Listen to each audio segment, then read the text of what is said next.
Vous ne verrez plus de fumée sortir de ces échappements.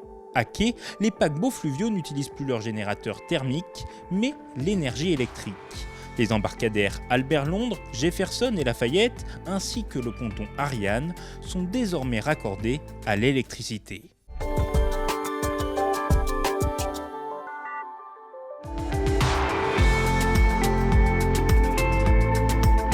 Aujourd'hui, sur les quais de Bordeaux, 4 pontons sont électrifiés.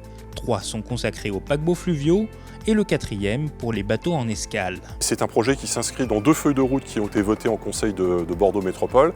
Donc la feuille de route tourisme responsable et notre schéma directeur des équipements fluviaux qui ont été votés tous les deux en 2022. Pour le branchement, c'est un peu comme les voitures. Les matelots relient leur navire à ces bornes électriques via des câbles spécifiques. On est sur le système de branchement directement sur le ponton, ce qui est extrêmement pratique pour les bateaux compte tenu des marées à Bordeaux.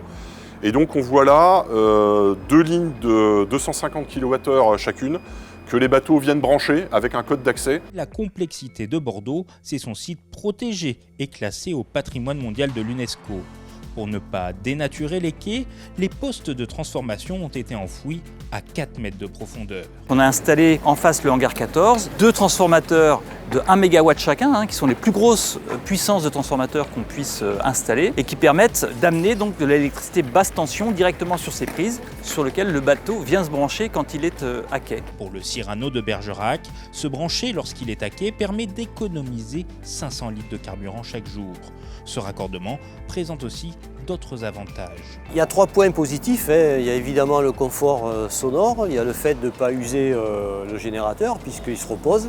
Et c'est surtout le fait de pouvoir respirer. Coût de cette électrification des quais, 6 600 000 €, dont 6 millions d'euros à la charge de Bordeaux Métropole et 600 000 € financés par Enedis.